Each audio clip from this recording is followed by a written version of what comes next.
Today, my wife and I are visiting Colonial Williamsburg, an amazing living history museum in Virginia that tells the early part of America's enduring story.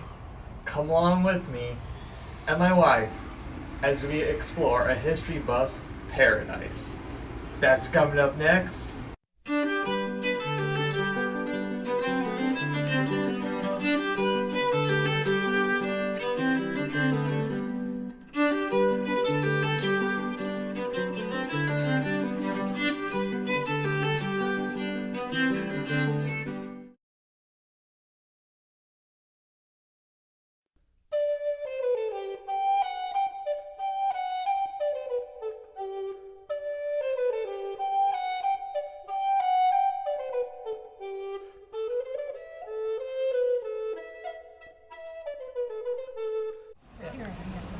Well, friends, I've brought us to a place that I hope is a bit more secluded, but of course in Williamsburg, everyone knows your business. I was beginning to tell you about my neighbor in New Kent when I was very young. Now, this man was a man who was born here in Williamsburg, in fact, but throughout his upbringing and at the hands of his father, he found himself residing mainly in New Kent. And his estate was, as I said, it was next to us, 4 miles away. It was called the White House. And I grew up next to this man. I cannot say that we grew up together, for he was 20 years my senior. But he was a member of the vestry with my father at St. Peter's Parish, and as our estates adjoined, he would often come to our estate to discuss plantation business with my father. And as a child, I remember seeing this man and asking my mother with great frequency, which I'm sure she was very embarrassed about, why this man looked so sad all the time. And of course my mother would tell me not to be impertinent and change the subject. But when I began coming to Williamsburg with more frequency, away from my parents, well, of course gossip happens, and of course I found out why this man always looked so sad.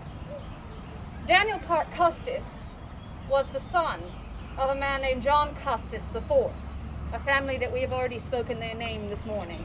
And John Custis IV was known here in Williamsburg and throughout Virginia for his rather eccentric nature. He was a man born in Virginia but out on the eastern shore at the ancestral Custis home of Arlington. And he married a young woman named Frances Park, and they were successful in their marriage in the fact that they had 2 children, a daughter and a son, Daniel Park Custis. But unfortunately the marriage betwixt those two soured, and hate began to seep in. So much so that after they had built their fine estate here in the city and began residing here permanently, the good people of Williamsburg had to have them draw up a legal agreement signed by both parties saying that they would not call one another vile names in public. You can imagine what Christmastide was like in that home. Well, I do not truly like to speak ill of the dead, but I do believe that it was one of John Custis IV's best days when his wife did die. And thankfully to the women of Williamsburg, he never remarried.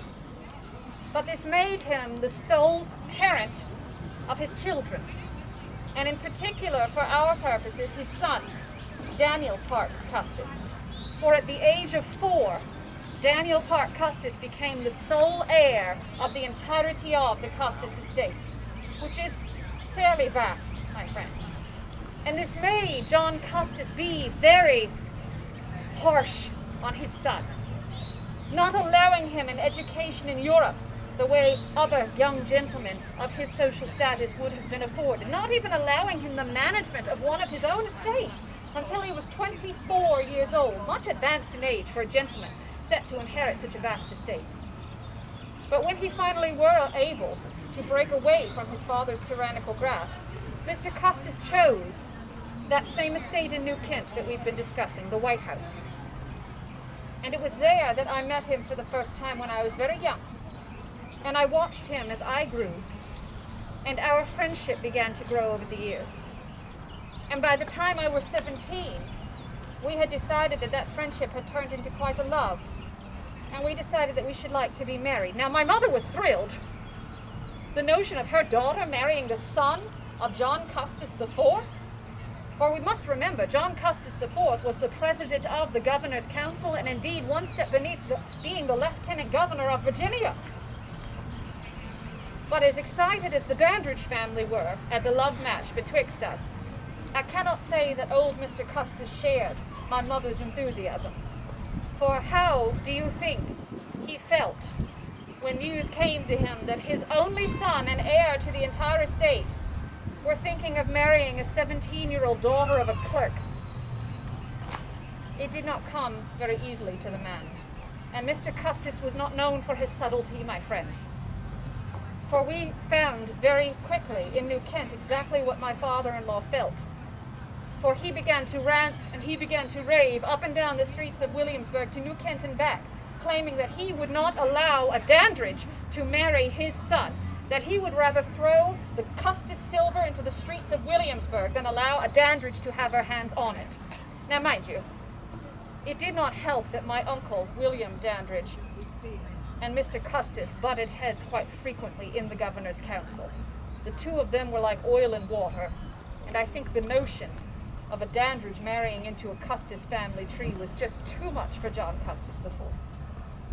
Well, Daniel, much used to his father's tyrannical nature, instead of addressing the man face on, he asked several of his friends here in Williamsburg to speak to his father on my behalf, and they were very kind to acquiesce his request. Mr. John Blair went to Custis Square and spent the night at Custis Square, speaking of all of the amiable qualities of Martha Dandridge, to no avail. Mr. Thomas Lee tried his hand at the same. He even brought gifts to old Mr. Custis. And it was after that attempt that he wrote Daniel and said, if you are so intent on marrying this young lady, perhaps you ought to just do it and tell your father later. Well, that did not sit well with Daniel. It were finally about that time that I began to grow quite weary of this game of other gentlemen speaking on my behalf, for clearly they were not doing it very well. And so I decided that I should like to speak on my own behalf. My mother has always said that I am a very determined person, and I do not know if she means it as a compliment or not. And so thus I decided, when I was 17 years old, to trot my own self the 25 miles from New Kent all the way into this capital city, walk right up to the front door of Custis Square, knock on the door, and demand to speak to the master of the house. Mr. Custis was a bit shocked to see a 17-year-old on his front doorstep, but being the gentleman that he claimed that he was, he invited me to go for a walk in his gardens. Now, friends, if you have never been to Custis Square, I highly encourage you to. The gardens are unparalleled. They are magnificent, exquisite, some of the best in the entire colony of Virginia. And I know that because on that day, Mr. Custis took me for a stroll around every single inch of those 4 acres of manicured gardens. Now, when he pointed out all of the variants of tulips imported in from Holland, which are blooming so beautifully at this time of year, all of the different types of trees, all of the different types of berries, and finally, the conversation came round to his son and his explicit expectation that his son would marry a woman of worth. And that was exactly where I stopped him, my friend. And in one very short, polite speech, I assured Mr. Custis that I had no intentions of squandering the Custis legacy, that all I wished to do was to preserve and ensure the Custis family for generations to come.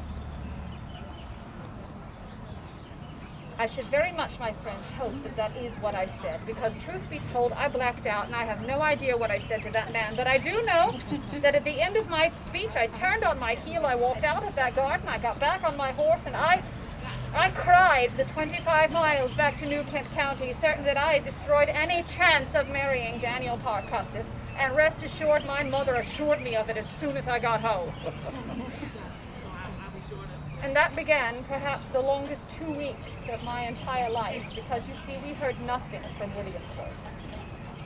Now, this is the same man who would fly into a rage if the direction of the wind changed.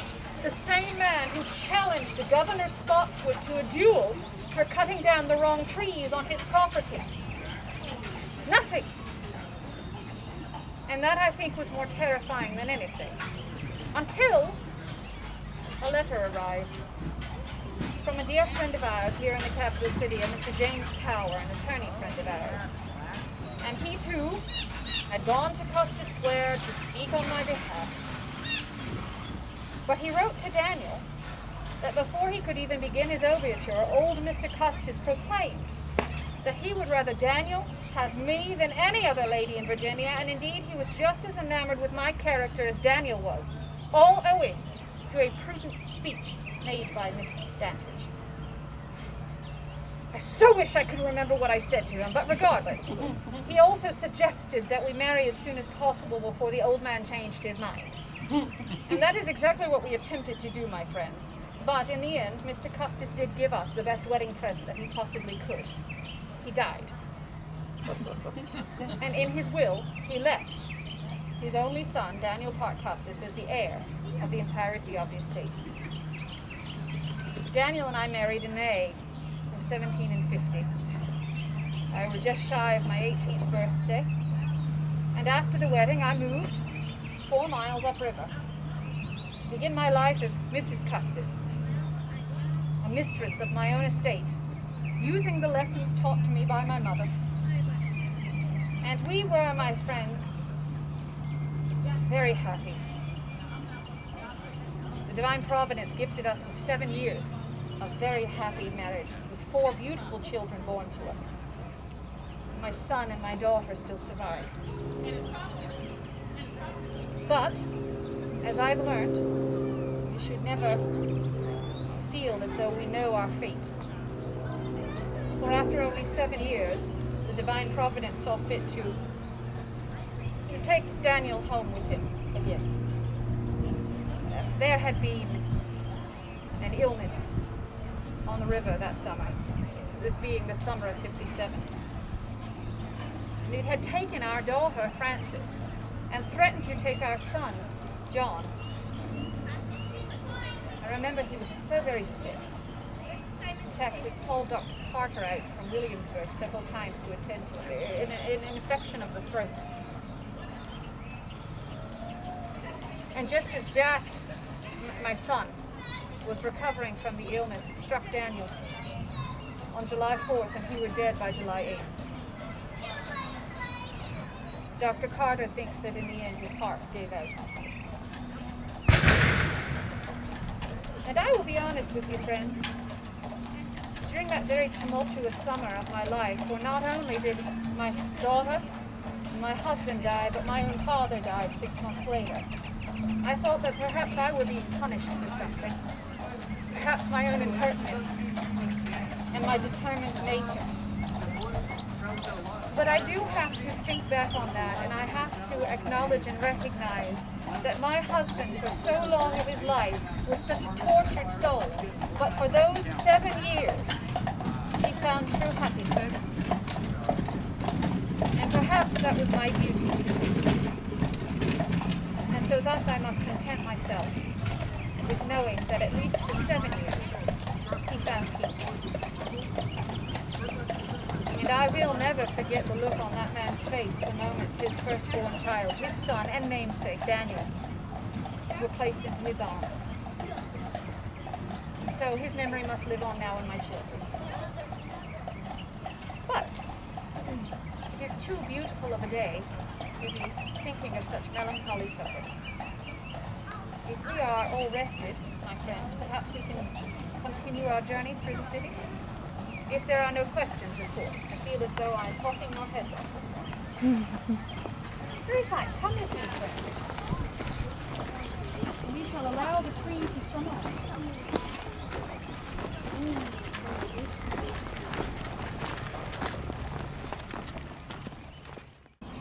Well, that's a wrap for this Colonial Williamsburg video. I hope you really enjoyed it, getting to see another part of this amazing living history museum. If you like this sort of stuff, check out my other videos. Check out colonialwilliamsburg.org to plan your own visit here, because it's so much cooler in real life than it is on film. Till next time, this is History Buff, TN Photobug signing out, and I'm having a blast with the past.